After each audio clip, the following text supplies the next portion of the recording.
arrestation, détention ou condamnation doit être fondée sur une base légale et respecter les formes prescrites. Nul ne pouvant être privé de son juge naturel légalement compétent.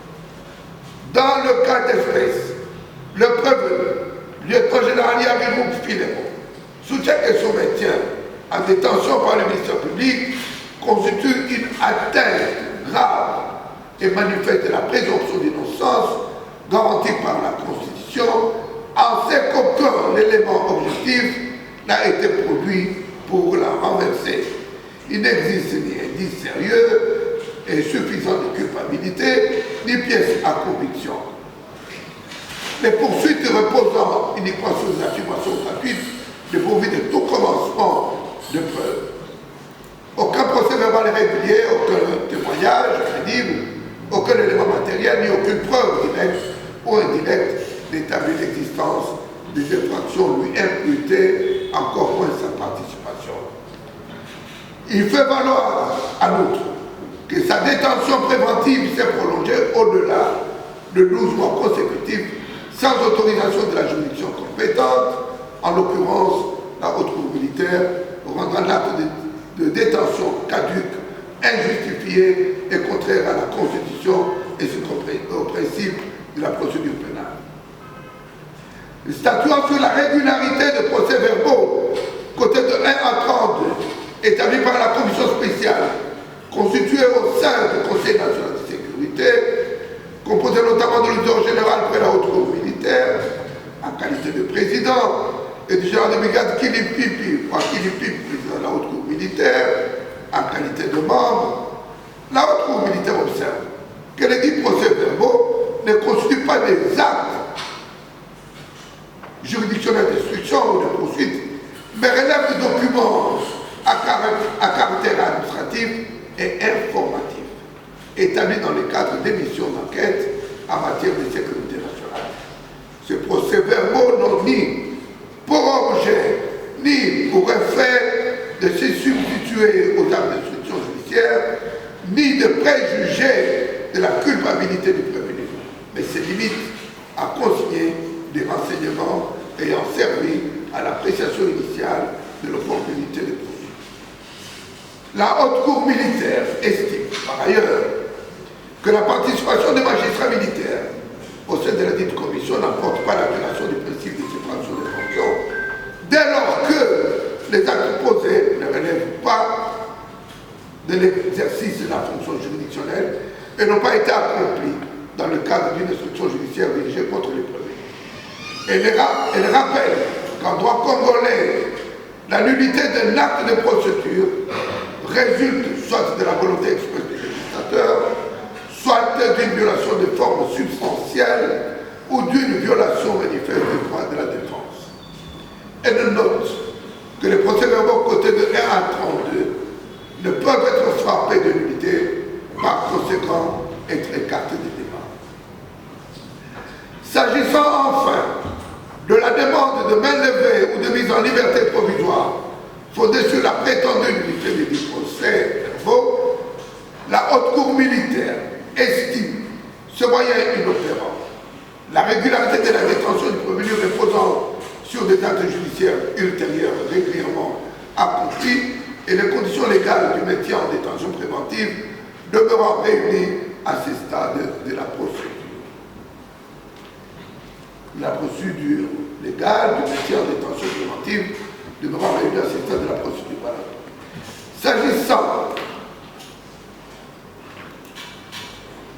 S'agissant du moyen tiré de la violation du droit d'être jugé dans un délai raisonnable au regard des dispositions des articles 17, 18 et 19 de la Constitution de la République, ainsi que de l'article 210 de la loi numéro 023/2002 du 18 novembre 2002 précitée, la haute cour militaire note qu'arrêté à la date du 19 septembre 2022, le prévenu sera mis sous mandat d'arrêt provisoire à la même date et renvoyé devant la juridiction de jugement à la date du 18 novembre 2022. Que depuis cette date, le parquet était saisi du dossier au profit de la haute cour militaire pour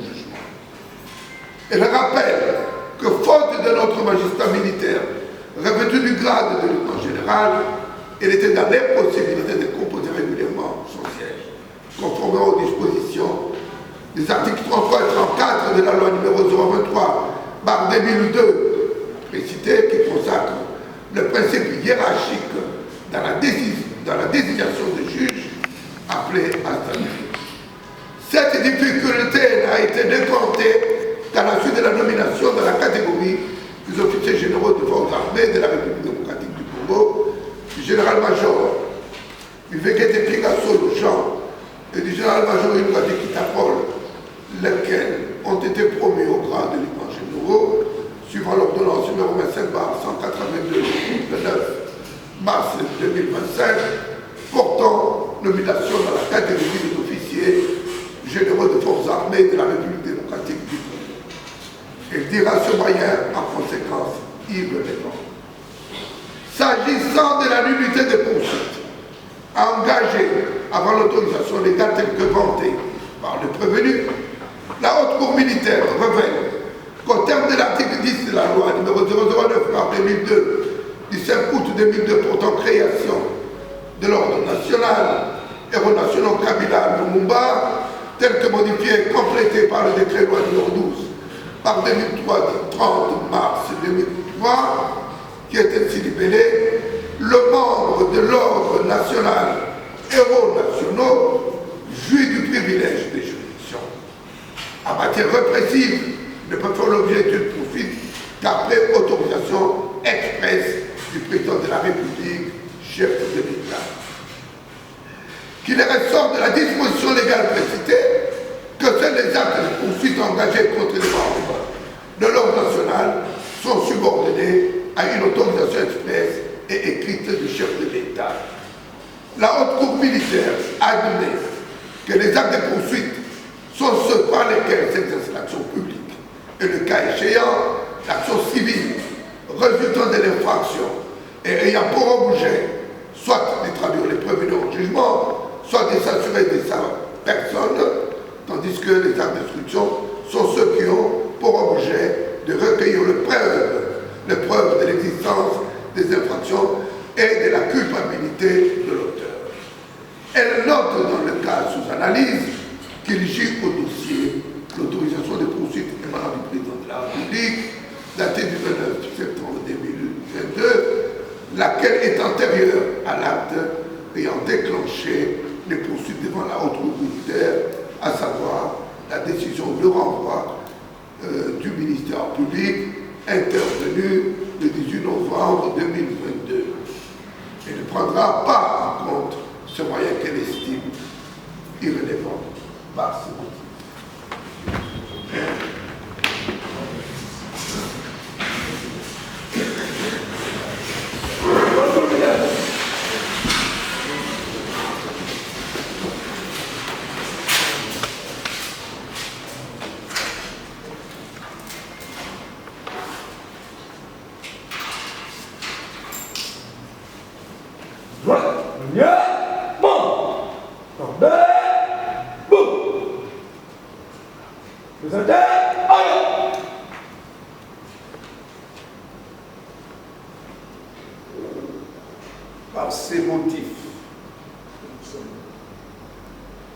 Par ces motifs, la Haute Cour militaire statuant avant dire droit, contradictoirement et publiquement, à la majorité de voix de ses membres, le ministère public entendu, vu la Constitution telle que modifiée par la loi numéro 11/002 du 20 janvier 2011 portant révision de certains articles de la Constitution de la République démocratique du Congo du 18 février 2006, spécialement en ses articles 16, 17, alinéa 2, 18, alinéa 4, 19, 20, 21, 47, 149, alinéa 1er et 156, alinéa 1er, vu la loi numéro 023/2002 du 18 novembre 2002 portant code judiciaire militaire, spécialement en ses articles 30, 34, 82, 129, 205, 206, 207, 209 alinéa 3 et 4, 210, 195, 196, 205, 206, 210 et 246. Vu la loi numéro 024/2002 du 18 novembre 2002 portant code pénal militaire, spécialement en ses articles 88 et 128, vu la loi numéro 009/2002 du 5 août 2002 portant création de l'ordre national héros nationaux Kabila Lumumba, tel que modifié et complété par le décret-loi numéro 012 du 30 mai 2003, spécialement en son article 10, puis l'ordonnance numéro 78/2289 du 3 juillet 1978 relative à l'exercice des attributions des officiers de police judiciaire et agents de police judiciaire près les juridictions de droit commun, vu le décret du 6 août 1959 portant code de procédure pénale, spécialement ses articles 27, 28, 32 et 45, disant droit dit recevable quant à la forme, les requêtes introduites par le prévenu lieutenant général Yav Iloum Filemo, mais les déclare non fondées, ordonne la poursuite de l'instruction, réserve les frais, et le lieutenant général Mutombo Kataray Tiende Joseph, président, le lieutenant général Ilungadi Kitapol, conseiller rapporteur, le commissaire divisionnaire principal Alonga Boni Bangadiso Benjamin, juge assesseur, le lieutenant général Kassonga Chibangu Léon Richard, juge assesseur, le lieutenant général Louis Bassira Ouyumbu Obed, juge assesseur, en présence de l'officier du ministère public, le lieutenant général Ikulia Bakouni Lucien René, et le concours du colonel Galula Piana Jeanne-Françoise, greffière du siège à Moutou. Merci.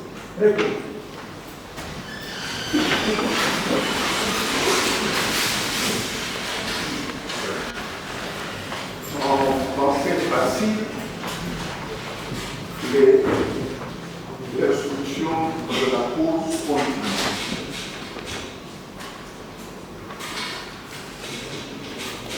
Les requêtes introduites et dans le film déclaré recevable non fondé. Général Yab approche.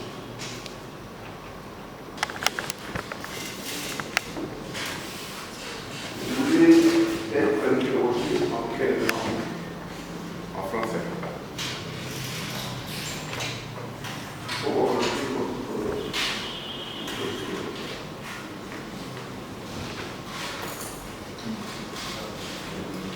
J'espère que vous n'avez pas pris le témoin.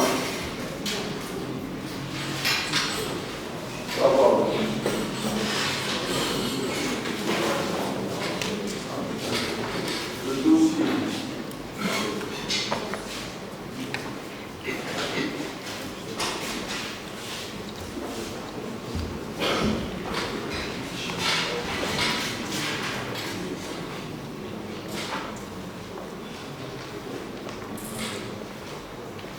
Vous avez reçu la décision de renvoi.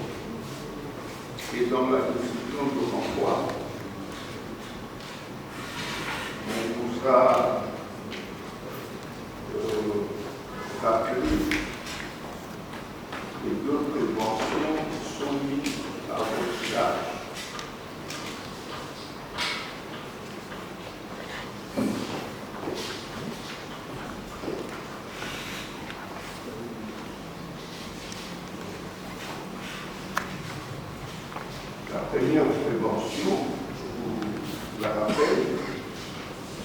à Kiwanja, cité située dans le territoire de Kivu, province du Nord Kivu, en République démocratique du Congo, entre le mois de mai et juin 2022, sans préjudice de date certaine, sans préjudice de date certaine, période non encore ouverte par le délai légal de prescription avec ses agents en vue de susciter des hostilités ou des actes d'agression contre la République. En l'espèce, avoir dans les circonstances des temps et de lieux ci-dessus, étant commandant de la 3e zone de défense et commandant des opérations militaires dans la province du Nord Kivu, présenté au général-major Chirimwami Kuba Peter le message ci-après, émanant du nommé Sekou Célestin, secrétaire particulier du général James Kabarebe de la République du Rwanda, qui appuie les terroristes du M23, ouvrez le guillemets, ce qui est le contenu du message, ce Chirimwami-là retarde sérieusement notre projet, fait prévu et puni par l'article 128.3 du Code pénal militaire. Ça, c'est la première prévention. La deuxième, elle est libellée comme suit. Avoir à Goma, ville de ce nom, et chef-lieu de la province du Nord Kivu, en République démocratique du Congo, au courant du mois de mars 2022, sans préjudice de date certaine, période non encore couverte par le délai légal de prescription, par quelque moyen que ce soit, inciter un ou plusieurs militaires à commettre des actes contraires au devoir ou à la discipline.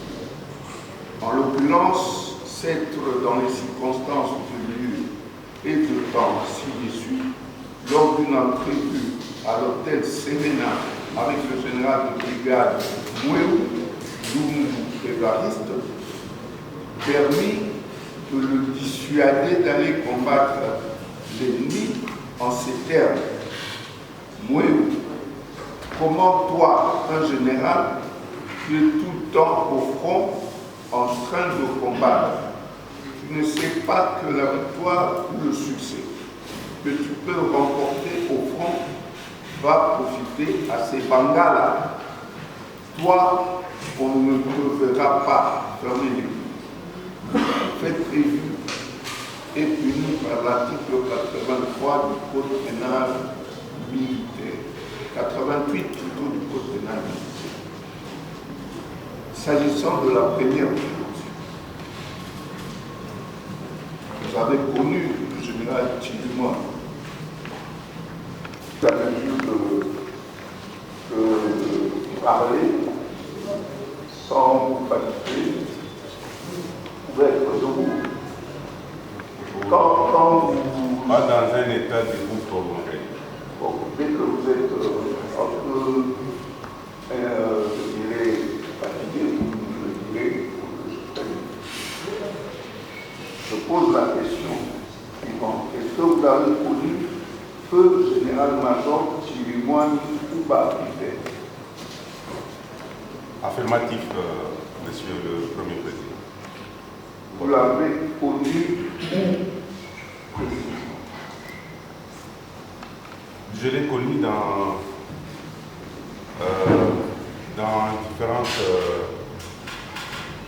différentes fonctions que j'ai occupées. Il était au service de renseignement, au niveau stratégique. Donc, je ne devais que le connaître. Quand vous étiez commandant 3e zone de défense et commandant des opérations militaires dans la province du Nord, il était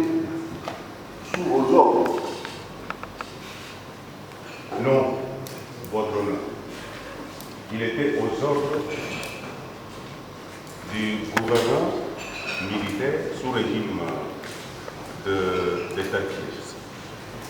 Il n'a jamais été pendant cette période sous mon commandement.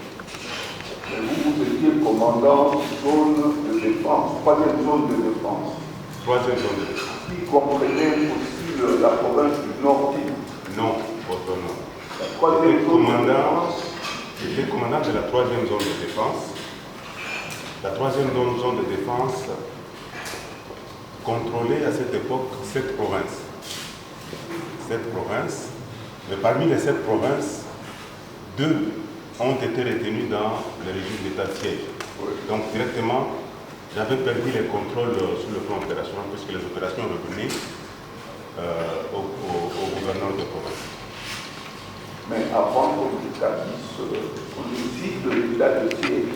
C'était un autre commandant, pas lui. Pas lui. Et quand on avait déjà décrété l'état de siège, quel était votre rôle en tant que commandant de troisième zone de défense? Si je peux vous demander quelques minutes, parce que j'ai l'impression comme si les détails de la situation générale de cette époque, on ne le maîtrise pas, puisque pendant l'instruction, je pense que le ministère public s'est occupé seulement de faits que j'ai été accusé. Votre honneur, si vous permettez, oui. Cela est parti au mois de juin 2021. La province de l'Ituri, du Nord Kivu, du Sud Kivu et de Maniema. Et le président de la République, commandant, son Excellence, Monsieur le Président de la République, commandant suprême, a signé l'ordonnance mettant 2 sur 7 de provinces qui étaient sous mon contrôle sous régime d'état de siège. Et à cette occasion, il y a 2 lieutenants généraux qui ont été choisis dans la même ordonnance pour animer les 2 provinces sous état de siège, dont la province du Nord Kivu et la province de l'Ituri. Peu après la proclamation de cette ordonnance, nous nous sommes réunis avec les 2 gouverneurs à Goma, dans la province de Goma, où nous avons procédé à la remise et reprise. Après la remise et reprise, les 2 provinces uniquement sur le plan opérationnel, je suis rentré à Kisangani, l'état-major de la troisième zone de défense. Donc tout ce qui est resté dans cette province, sur le plan opérationnel, ça ne me concernait plus, ça relevait de 2 commandants opérationnels et gouverneur militaire de 2 provinces. Voilà un peu la situation telle que nous avons été. Cette situation n'a pas évolué par la suite. Non. C'est-à-dire, vous ne vous êtes plus occupé des opérations. Non. C'est seulement quand nous sommes séparés, lors de la remise et reprise, dans les 2 provinces, la situation était calme. La situation sécuritaire était calme. Nonobstant, dans le Nord Kivu, la situation, parce que je venais d'inaugurer, de lancer les opérations conjointes avec l'UPDF, l'armée ougandaise et les FARDC dans le Grand Nord. Mais dans le territoire de Rutshuru, de Nyiragongo, dans l'Ituri, la situation sécuritaire était calme. Mais presque une année après, le chef d'état-major général, que je cite ici, le général d'armée Mbala, m'appelle, parce qu'on suivait de toutes les façons, c'était une zone d'intérêt pour moi, pour la zone de défense. Je devais normalement suivre la situation de loin, même si je n'avais pas le commandement, mais c'était dans ma zone de défense. Au cas où ça pouvait déborder, j'avais le devoir de pouvoir appuyer sur demande les deux gouverneurs. Mais ce n'était pas le cas. Le chef d'état-major général m'appelle pour m'inviter à me rendre à Goma, puisque lui avait reçu sur ordre du commandant suprême de descendre à Goma. J'avais hésité, puisque je n'avais aucun document qui pouvait justifier ma présence à Goma. Goma, chef-lieu d'une de province qui était sous état de siège. Le chef d'état-major général insiste que c'était sur ordre du commandant suprême. J'ai devais normalement vérifier. J'ai appelé le chef de la maison militaire qui a confirmé l'ordre que je pouvais me rendre. C'est comme ça que j'ai rejoint le chef d'état-major général à Goma. J'arrive à Goma, nous avons constaté ensemble avec le chef d'état-major général que la situation sécuritaire n'était pas la même, mais a beaucoup évolué en notre défaveur, en défaveur des forces armées de la République démocratique du Congo, précisément dans les territoires de Retour et de Nyiragongo. Nous avons fait un constat ensemble en présence du gouverneur de la province. Le chef d'état-major général, quand il est arrivé, il a créé un état-major de crise. Vous comprendrez avec moi que quand on crée un état-major de crise, dans un commandement, dans une entité qui est sous commandement d'un commandant, donc il y a quelque chose qui ne va pas normalement sur le plan de commandement. Le chef d'état-major général quitte Kinshasa, il crée un état d'État et un état-major de crise. Donc, moi, je faisais partie aussi avec le gouverneur, commandant des opérations du Nord, et aussi avec quelques membres de l'état-major général qui accompagnaient le chef d'état-major général à Goma. C'est comme ça que je me suis retrouvé, monsieur le premier président, votre honneur, honorable membre de la commission, c'est comme ça que je me suis retrouvé à Goma. Avec l'étiquette commandant 3e zone de défense, membre de la commission de crise, mais pas commandant des opérations. Je suis étonné dans la lecture de fait, vous dites commandant 3e zone et commandant des opérations. Non. Je suis commandant, j'ai été appelé comme commandant 3e zone, qui n'avait pas de responsabilité directe sur les opérations dans ce secteur-là de Goma, mais membre de l'état-major de crise créé par les chefs d'état-major général sur ordre du commandant suprême. Voilà comment est-ce que je me suis retrouvé.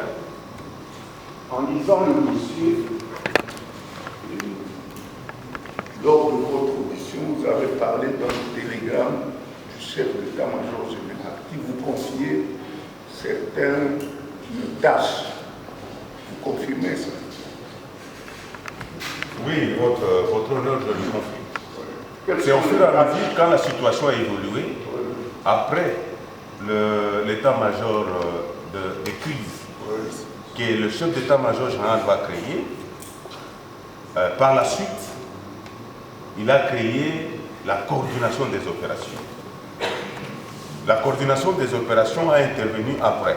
Et c'est là où le chef d'état-major général, pour justifier vraiment ma présence là-bas, sur ordre du commandant suprême, on va créer la coordination des opérations dont on m'a donné à moi, qui a justifié ma présence, et on a donné à moi la responsabilité de coordonner cette équipe. Et dans cette équipe, il n'y avait pas que, dans cette équipe de la coordination, était composée de membres de mon état-major, dont mon adjoint en charge des opérations, et le membre des différentes sections de mon état-major.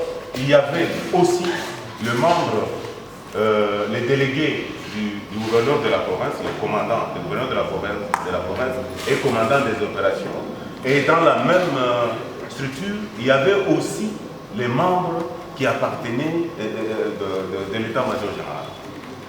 Dans le membre qui représentait le gouverneur, il y avait son conseiller en charge des opérations, le général Dani, et il y avait son conseiller en charge de renseignement, le général Soda.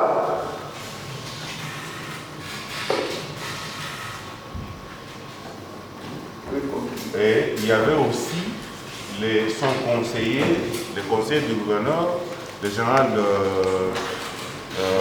retraité qui était en charge de renseignement, le général Mayala. Et tous étaient membres de la coordination. Mais même quand on faisait des descentes dans la coordination, quel était votre rôle? Comme coordonnateur.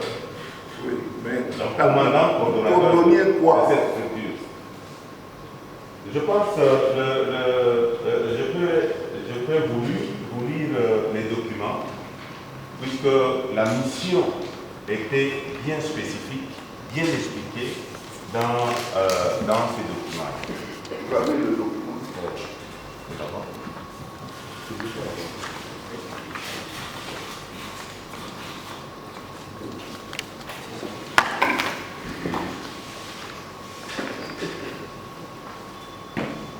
Votre honneur, il est dit, le commandant 3e zone de défense, commandant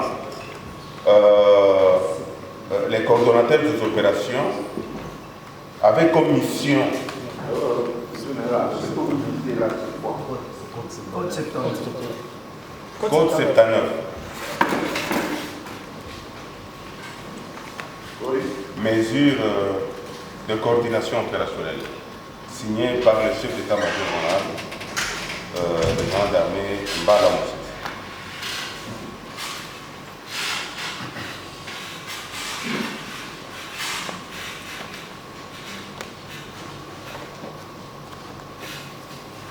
Oui, continuez.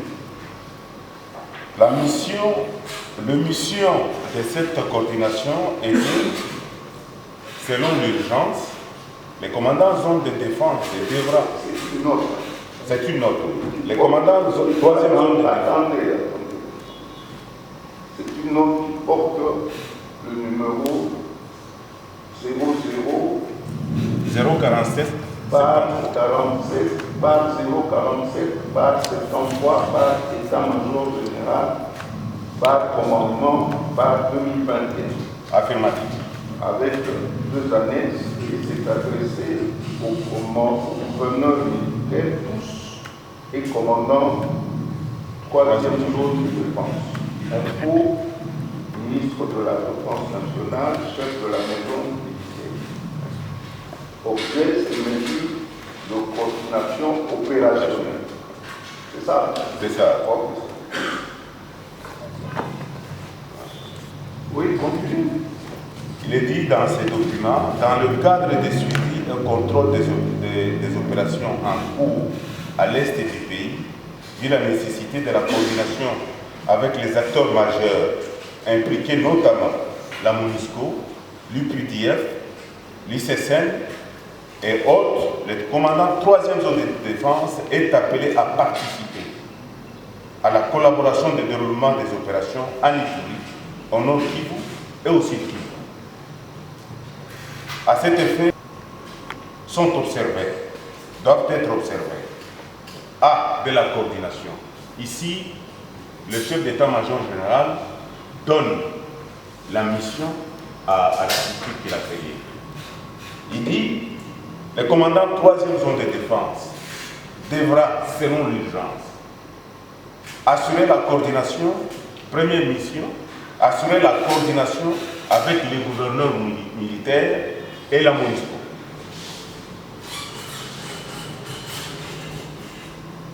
C'est-à-dire, si je peux m'expliquer, à chaque fois, je peux apporter une explication, c'est-à-dire, je n'ai pas les commandements, mais j'assiste les gouverneurs, Vous assure. je coordonne, Oui. j'assure la coordination avec les gouverneurs militaires et la MONUSCO. 2. Procéder aux évaluations des déroulements des opérations dans tous les secteurs de l'Ituri du Nord Kivu et du Sud Kivu. Donc, à chaque fois quand le gouverneur donne les ordres, moi, je devais passer dans différents théâtres des opérations, constater et faire rapport au gouverneur et au chef d'état-major. Ma mission, c'est limité par moi. Je n'avais pas le droit. Nous sommes des militaires, nous savons tous. Quand vous n'avez pas, les unités ne sont pas aux ordres, vous ne pouvez pas émettre un ordre, que ce soit verbal ou un ordre écrit. Donc ma mission était de me rendre sur ordre du chef d'état-major général et du gouverneur. Je me rends sur le théâtre des opérations, je constate, je reviens avec ce que j'ai constaté auprès du chef d'état-major général et accompagné en présence du gouverneur pour faire rapport, et nous constatons ensemble, c'est au commandant des opérations qui doit se saisir de ces remarques pour pouvoir, s'il doit changer les ordres, mettre un ordre fragmentaire, il change les ordres. Mais moi personnellement, c'est tellement technique, maître. Moi personnellement, je n'arrive pas. Jamais seulement les ordres à qui des droits et quitte au gouverneur, le commandant des opérations, d'utiliser ces informations à sa guise. 3.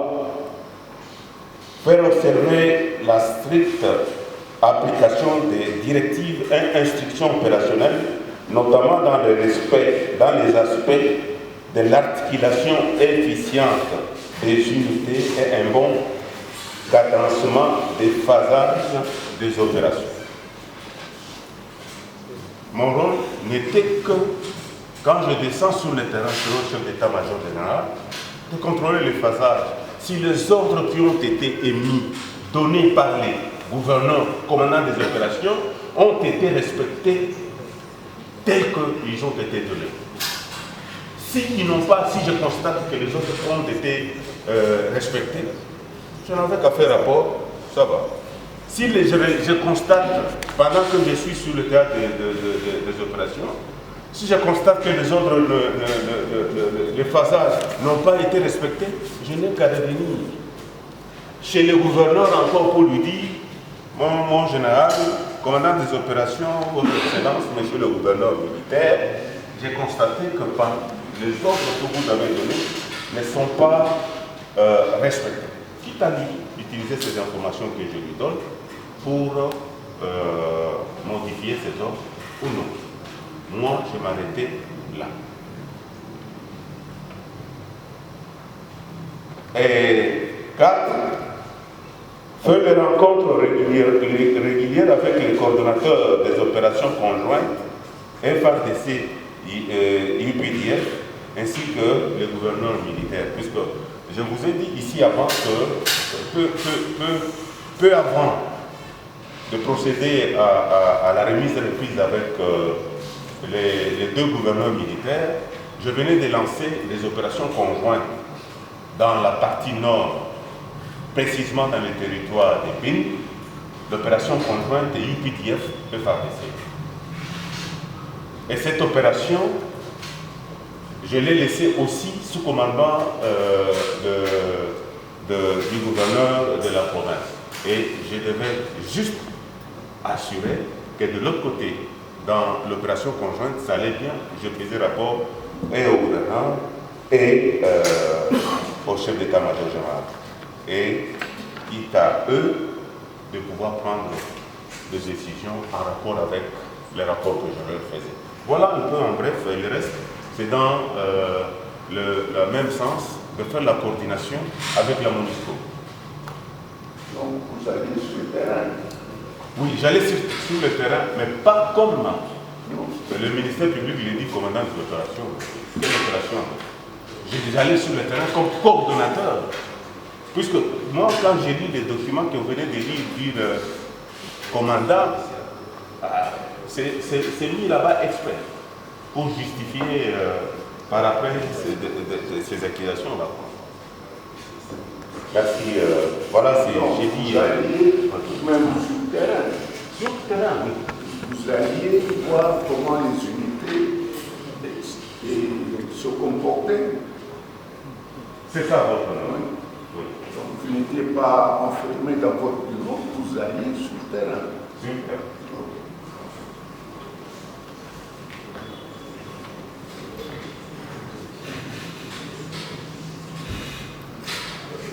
Est-ce que vous vous souvenez, bon, la lettre est là, des choses que vous avez estimées inutiles de lire, hein? Mais je crois que c'est quand même nécessaire de lire toute la lettre. Il faut lire toute la lettre pour que tout le monde sache qu'est-ce qui avait été dit dans la lettre et que chacun de nous ait une idée claire du contenu de la lettre. Je continue, Monsieur le Premier Président. Le point A faisait allusion à la mission. Point B fait allusion de la collaboration avec la MONUSCO. Il dit, dans le cadre de la directive OPS conjointe FARDC MONUSCO, le commandant 3e zone de défense devra veiller au bon climat de collaboration dans les domaines ci-après. A. Le renseignement. Partager des informations et ou renseignements en Ituri, au Nord Kivu, au Sud Kivu, y compris dans les zones opérationnelles concernées par les opérations conjointes FARDC, UPDF et toute autre zone opérationnelle impliquant d'autres partenaires. B. Opération.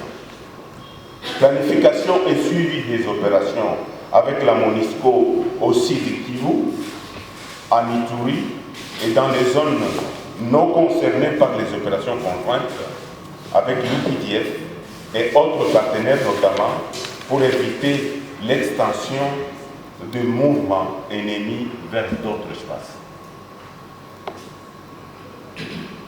Dans le cadre de l'appui au commandement, comme prévu dans l'arrangement technique, les commandants 3e zone de défense devraient organiser des visites, des commandements réciproques dans les différentes CCOC ainsi que dans les différents secteurs opérationnels FARDC et MONUSCO pour le suivi et évaluation de la mise en œuvre de la directive opérationnelle conjointe FARDC MONUSCO, tant au niveau opérationnel, opératif que le niveau tactique.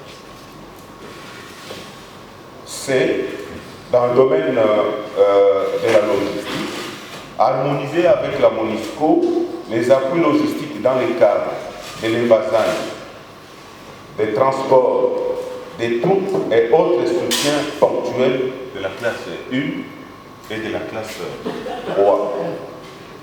Troisième point, pour acquérir, la présence de dispositifs qui impliquent les commandants 3e zone dans le suivi et contrôle des opérations ne devra en aucune manière entraver les attributions légales du gouvernement. Donc, Signé vous étiez coordonnateur coordonnateur des opérations. Ok.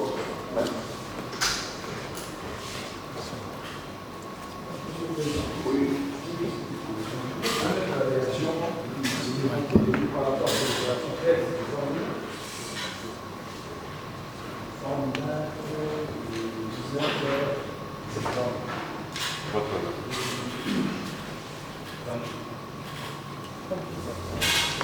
Votre honneur.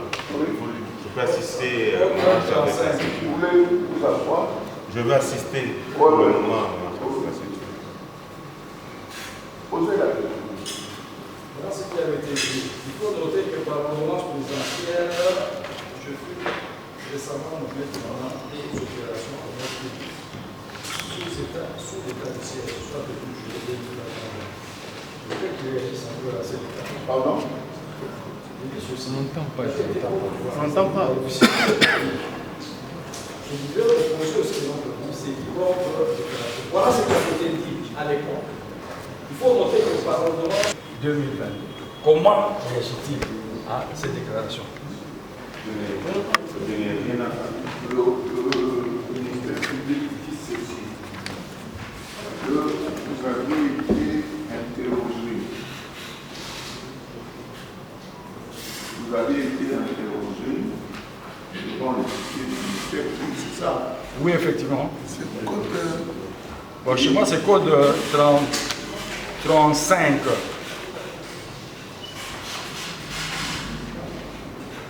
Paragraphe 1. Oui, chez moi, oui. Je ne sais pas si c'est la même code.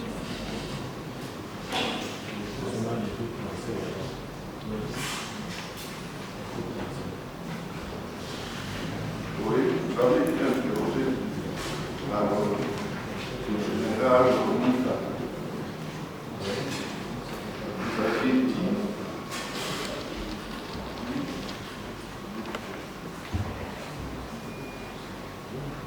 c'est le dernier paragraphe. En 2021, c'est ça. Donc, premier paragraphe, il faut noter que par ordonnance présidentielle, je ne sais pas, je peux vous montrer le procès verbal. Il est là, vous pouvez le trouver facilement.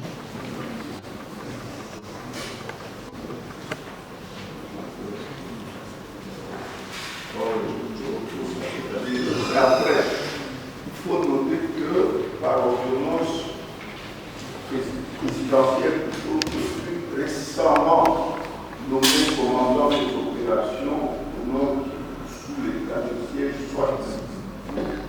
Qu'est-ce que vous en dites? Votre honneur, j'ai demandé ici, devant vous, que le ministère public apporte la preuve. Vous avez été interrogé J'ai été interrogé. à la commission et celui qui présidait, vous aviez lu le procès verbal qui avait été établi. Vous avez lu ça? Parce que vous avez lu. On vous a posé une question. Plusieurs questions, mais il faudrait vous rappeler une des questions.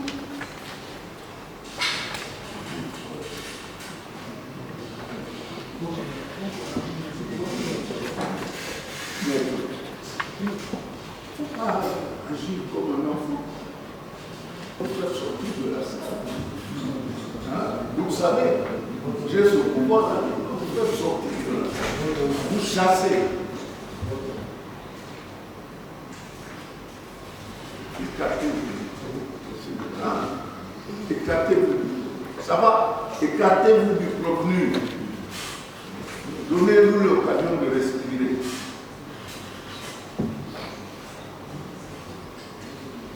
On vous a posé une question.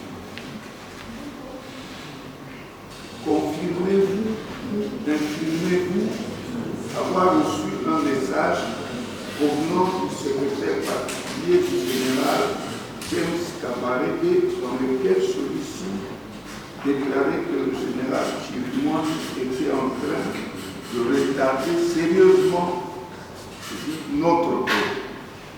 Le message était ainsi libellé en Swahili. Oule Chirimouane, Ana Rudisha Plangetu,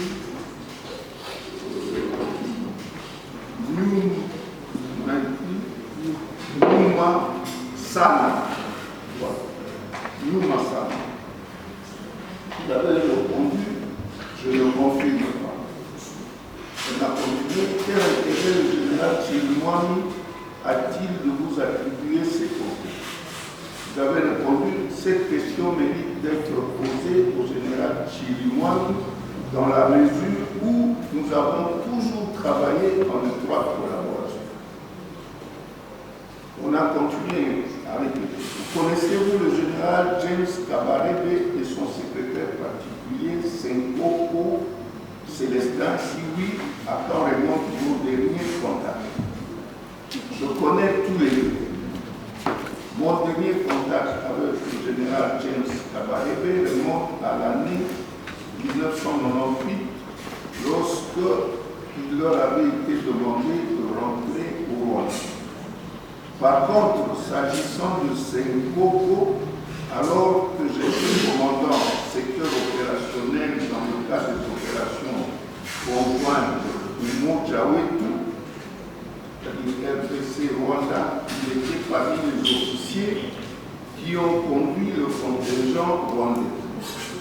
Il était comme un officier de liaison. C'est dans ce contexte que je l'ai connu, mais je n'ai aucune relation particulière. Question, depuis lors, n'avez-vous plus jamais été en contact? Pendant les opérations récentes de Kibumba, j'avais reçu un message émanant de Senkoko faisant allusion à la collaboration entre les FARDC et les éléments FDL. Comment ce militaire rwandais a-t-il obtenu votre numéro de téléphone? Vous avez répondu. Les Rwandais ont les numéros de téléphone de tout le monde, mais je n'ai aucune relation avec eux. Je ne sais pas en fait comment il a pu trouver mon numéro. Avez-vous réagi à ce message? Vous avez dit non. Aviez-vous partagé le dit message avec une autre personne? Non, je ne l'ai pas partagé, même avec le chef d'état-major général. Pouvez-vous nous produire votre message? Non. Pouvez-vous nous produire ce message? Vous avez répondu, je n'ai pas le téléphone dans lequel le message m'avait été envoyé. Je reste disposé à rechercher le dit message et à le produire. Quelle appréciation avez-vous faite de ce message? L'avez-vous considéré comme banal, négligeable ou ne pas en faire part de la hiérarchie? Un message du genre pendant la guerre ne peut être considéré comme négligeable.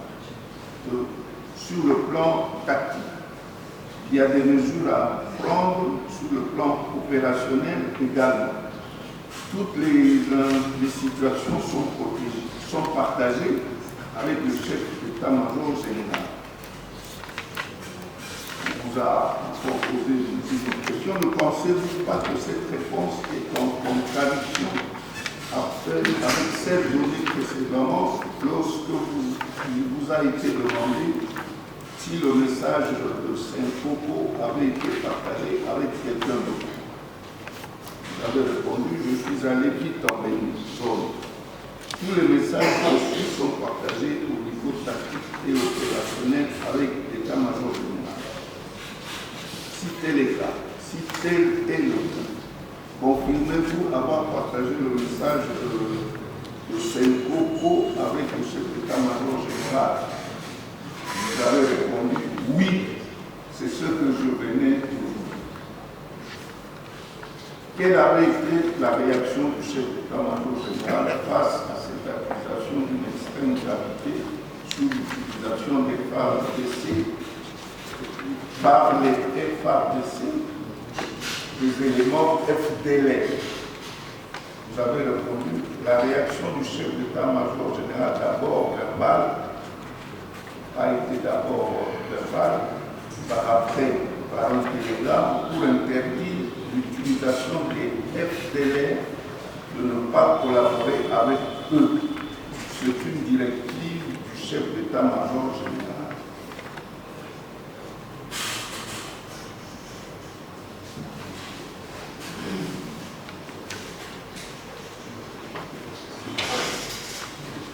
Qu'est-ce que vous répondez par rapport? Membre de la composition. Ma réponse a été, je n'ai pas modifié ma réponse. On parle, j'ai répondu à l'accusation qui dit, j'ai montré à Tchénois un message qui dit à Tchénois qu'on l'accuse de lui de détruire une histoire comme ça, un plan. Moi, je réponds, seulement, bon, comme c'était dans c'est que vous aviez reçu un message qui parlait des FDLR. Pas celui-là que lui. Pardon?